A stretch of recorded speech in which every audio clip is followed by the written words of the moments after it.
Okay, thank you all for joining us.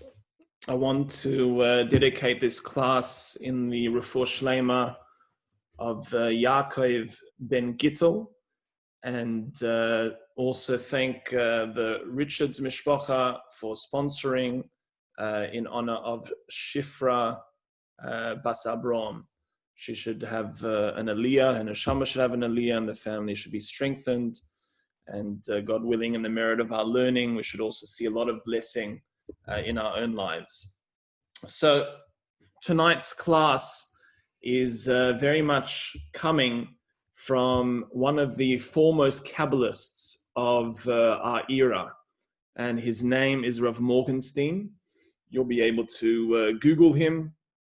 I used to frequent his synagogue as a bocha, just to have a look at his face. His face would radiate, and an individual on a completely different level in terms of existence and being.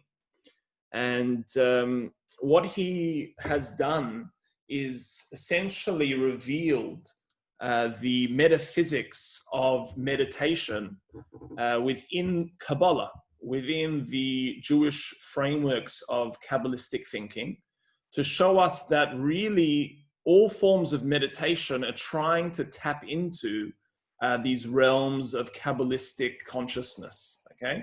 So what I'm going to show you is a piece that he's really brought forth regarding this week's parasha, or last week's parasha, which is about Korach.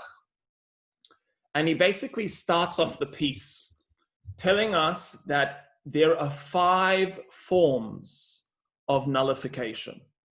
So if we were to consider what meditation is on a deeper level, what is a person doing when they are somewhat sitting quietly, closing their eyes, trying to cease all thinking activity? What are they actually doing? What are they achieving through that form of meditation? So what he says is a person is tapping into a level called bittul, which is called nullifying the self. And what is very unique, which many don't know, is that there are 5 forms of nullification. And he goes through what these 5 forms of nullification are. What are they? So he says the first form of nullification is a person's nefesh, their lower self, their physical self. Okay? And what he refers to that is the level of malchus. Okay? Their body, their engagement with the world, their physical self is the first state of nullification. And we're going to get back to that. That's a very, very important state to deal with.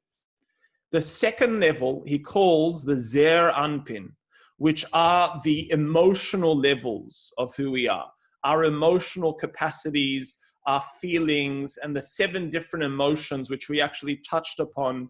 I think it was sometime this week, we touched upon the 7 emotions, or last week, the elements of how we feel, how we engage with the world. And these 7, you can almost refer to them as the spheros, the netzach, the hoi, the yesoi, the malchus, the chesed, the gvura elements inside of us, the tiferes elements inside of us. All of these are different emotional capacities or energies that exist in us. And the next level of meditation is to somewhat subdue and clarify and bring out all of the blockages of the emotional self, okay? Then the level that goes above that is the level called the neshama, or what other Kabbalists refer to as the bina, okay? Bina is our thinking. Okay, so where there's an emotional capacity, it's our thinking. Okay, so the thinking part of us, the mind activity. And that really is where meditation will focus on. It starts initially focusing on relaxing the body, having a person's body in check and relaxed and centered. And then it goes into the emotional self, where the person breathes and somewhat calibrates their emotions. And obviously calms himself down. And then there's the intellectual self, where the mind activity needs to be subdued. The mind can endlessly take a person away. and the mind needs to be subdued. Those are the general 3 levels that most people are acquainted with when it comes to meditation. What the teaching of Rav Morgenstein reveals, which is really the teaching of Kabbalah, is there's 2 higher stages in meditation, okay? The next stage that's beyond that is a level called Chokhmah, okay? Chokhmah is a deep awareness of godliness, a deep awareness of the spiritual self, what some individuals refer to as a meta-consciousness. It's a consciousness beyond thought, okay? That's a level which, when a person meditates and switches all of those lower selves off, then they can start entering into a meta-consciousness. The final level is a level called Yechida, okay? Yechida literally means the oneness. It's a unification of self. It's also a total nullification of the self, as if there is nothing in existence apart from God. There is nothing. It's just a nothingness. Person enters into a state where they totally nullify themselves, okay? These are the 5 levels. And what is brought is that these 5 levels really are found in the name of Hashem. So where we have 4 letters in the tetragrammaton, which is the Yud, then the Hey, then the Vav, then the Hey. So the Yud pertains to the level called Bina, okay? It pertains to the level called Chokhmah, the meta-consciousness of an individual. And if you look at the letter, it's this small, little, somewhat ephemeral letter. It's a very, floating up there. That's what the Yud represents. Then the Hey, okay, represents our Bina, our intellect, our Neshama. Then the Vav represents the 6 emotions or emotional energies inside of us. The emotion is a connective force. It's the emotional aspects of us. It's interesting that Vav also parenthetically is the numerical value of 6. Okay. Then the final letter is the letter Hey in God's name, which is the physical part of us, the manifestation of God within the physical realm, but it's also our nefesh, our physical life force that's inside of us. That's the lower Hey. Now, if we think about what I've just said, we've just said how many levels are there of spiritual consciousness? We said that there were 5, okay? But if you look, we've just gone through God's name and there's only 4. So where is the highest level, which is referred to as the Yechida, the nullification? That level is found on the top section of the Yud. That's that chupchik at the top of the Yud, that small chupchik where it just almost flicks off into infinity, is the level of Yechida, is the highest level. Okay, so if you are, meditating in a Kabbalistic sphere, what would happen is you would actually work yourself up to those higher spheres, to those higher levels of total nullification. And you would almost envisage the name of God, Yud K Vav K, totally flowing through you as a person, energizing you and allowing you to somewhat elevate through the ladder of Jacob, which is referred to in Kabbalah. That's really what Jacob was seeing when he saw the ladder of the angels going up and down. He was seeing this elevation of spiritual consciousness. Okay. Now, this is the unique framework which I'm going to share with you, Rav Morgenstein reveals to us. What was the whole coup? What was the whole issue between Korach and Moses? Okay. What did Korach have issue with Moses? Korach came along and he said, Kulam Kadoshim, every single person is holy.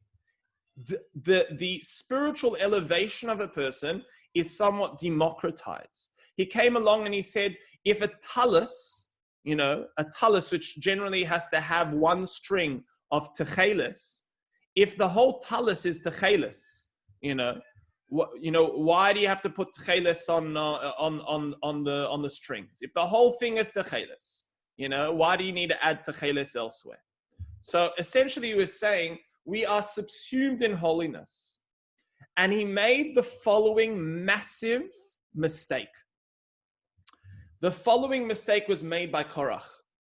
Korach, if you look at rabbinic literature, or if you look at the oral Torah, it reveals to us, even the written Torah, reveals to us that Korach was an extremely saintly, spiritual person.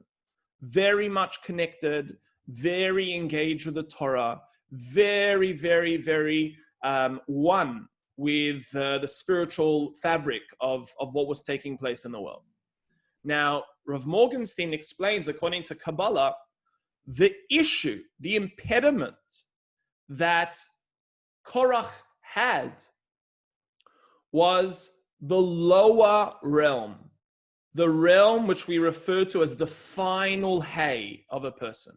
That final state of a person which we spoke about, that lower hay, which is the physical part of us, which is the part of us that engages with mitzvahs, the part of us that engages when we don't feel like engaging, when we're not in the mood.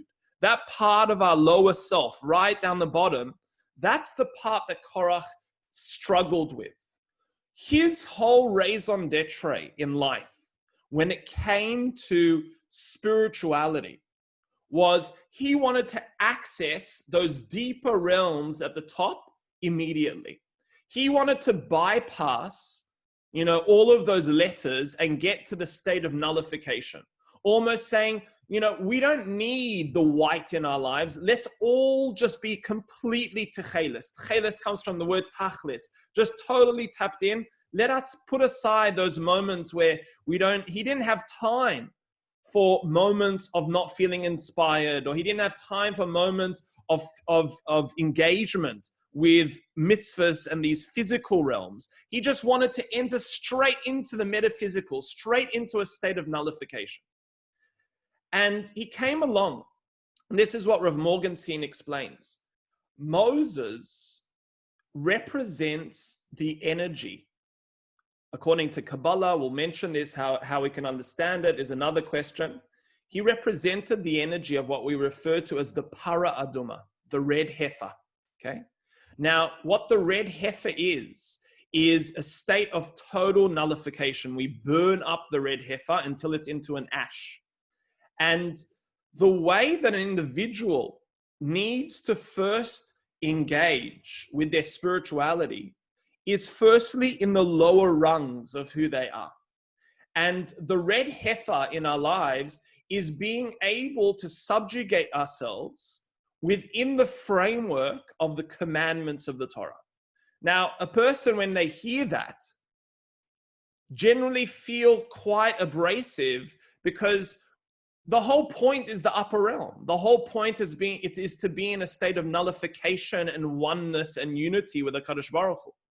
So when it comes now to engaging on a physical, somewhat material level, they're frustrated. A person doesn't want to engage with the physical frameworks of this life, of this world. The person doesn't feel like, engaging with the commandments or the physical, base physical elements where they just touch spirituality. It doesn't feel good to them. They don't always feel in the mood to do that.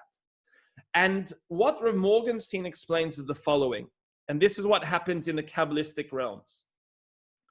If a person bypasses the lower realm, if a person bypasses those moments in life where they're uninspired and they don't push through it, those moments in life where they say, gosh, the Torah commands me to engage with prayer or engage with certain forms of commandments, and I don't feel like doing it. I just want to meditate and I just want to elevate through the realms of spirituality and enter into those higher realms of unity and oneness with God.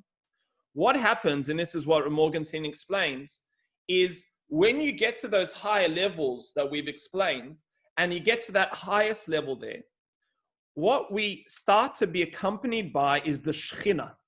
The Shekhinah is the essence of God, the feeling of God, the essence of God. What happens is when we get to those higher realms and we knock on the door and we say, let us in. Let us into these higher spiritual frames of connectivity. What they say there is, we don't recognize you. we don't know who you are. And what has to take place is a person needs to first recognize a state of nullification within the lower realms of experience and existence, those places which feel bereft of spirituality, those moments where you feel, gosh, I really don't feel like praying, or I really don't feel like doing this form of commandment, or I really don't feel like engaging with this.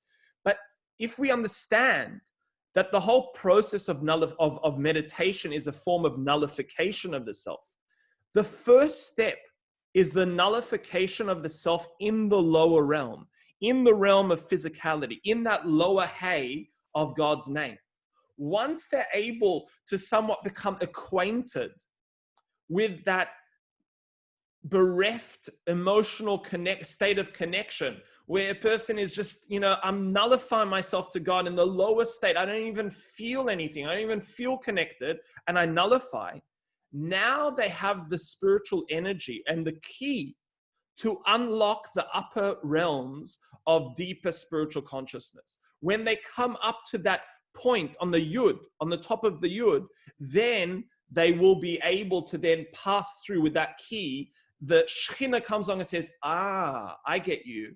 I know who you are. I'm aware of who you are. I can connect to who you are. And at that state, then a person is able to enter into those higher realms of deeper nullification and meditation on the essence of God. Okay.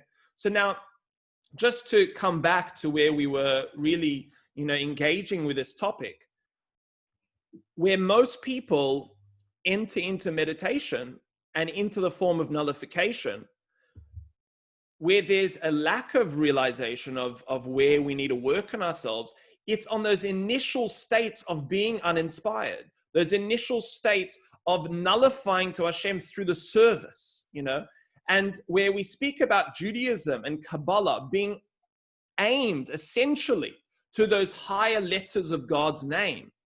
And, people somewhat make mistakes and focus in Judaism only on the lower levels. And they say, well, this is lackluster. This has no energy. I'm not connected. What meaning is there just to engage with this, some form of activity and commandments? What this Kabbalistic teaching is showing us is they go hand in hand.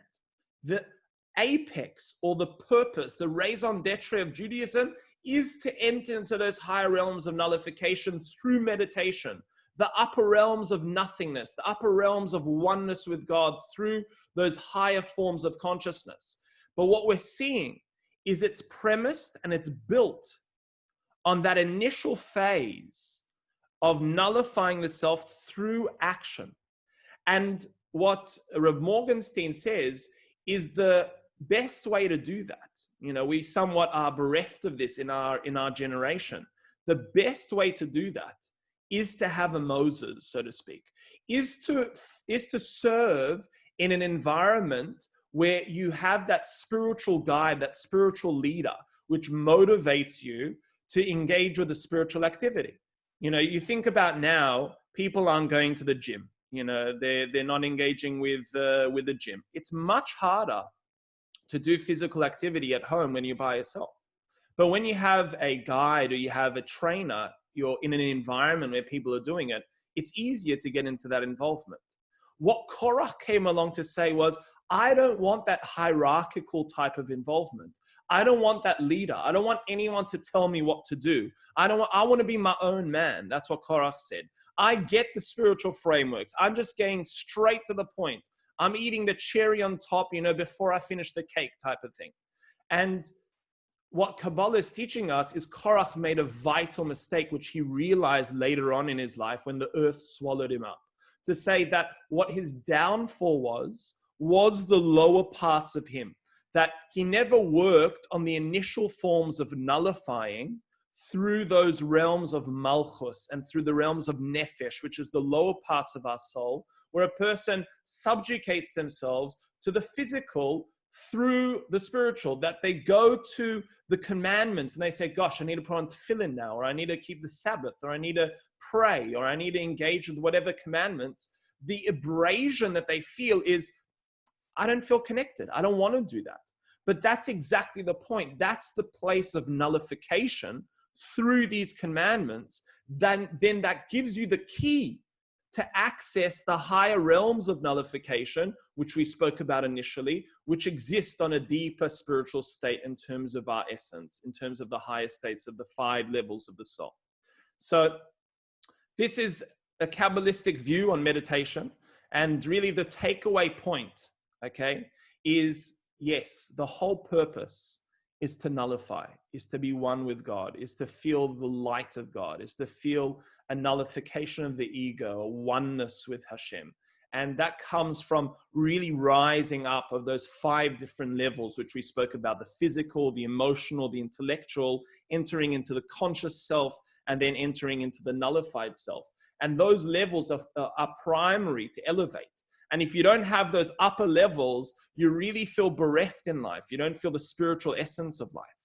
But the teaching here that we found out, which is really the message of the parasha of Korach, is you can't enter totally into those levels until you've gotten that first key, until you've gotten the key of nullifying the self in the lower realms, nullifying on a malchus level, on a physical level, where you say, Hashem, you are my king.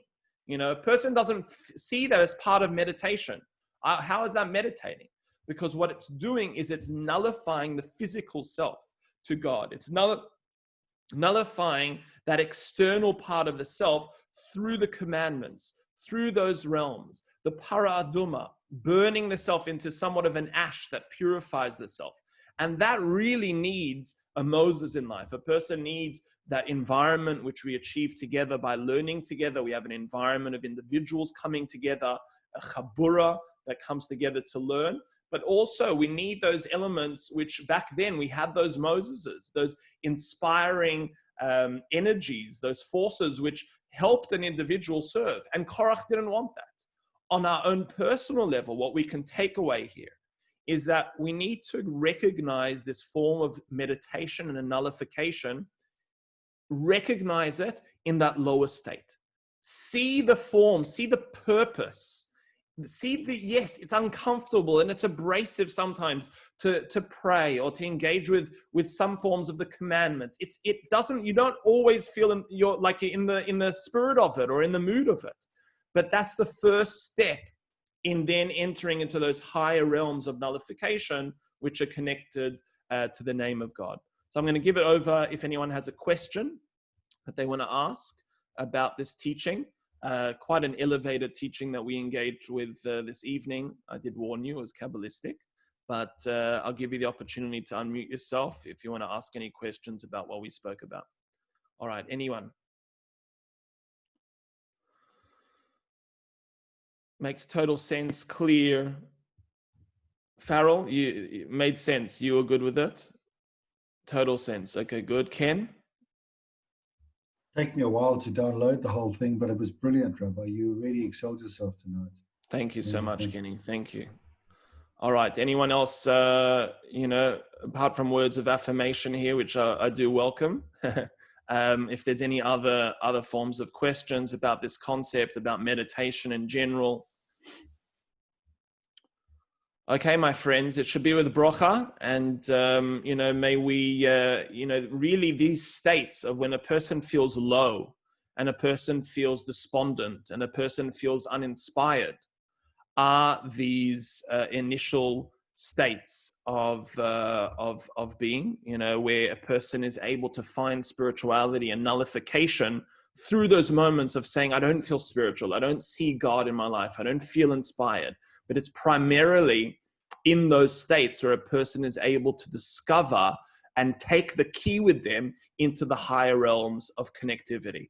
And he speaks about, the Yomim Narayim, which are coming up, which are the high holidays. He says, everyone gets involved when the month of Elul comes into play. Everyone gets involved when the high holidays are there. Those higher realms, if we were to speak about the letter of Yud, or the higher realm, which is the Yechida, the higher states of consciousness and connectivity and oneness. But he says, we should start now. We should start in the month of Tammuz. start working on ourselves and nullifying ourselves through the physical states of detachment, where we don't sometimes feel connected, where we sometimes feel uninspired, when we don't feel like doing the commandments. Start nullifying on those little levels, add a prayer service here and there, see if you can take a mitzvah on that is able to give you that state of nullification, which then you can take that key when you enter in those higher realms to meditate and unlock the light of God within those upper realms of oneness. Okay, so Shem should bless us all. Thank you for joining us, and it should be a huge bracha for all. Thank you again. Shkoyach and Kol Tov.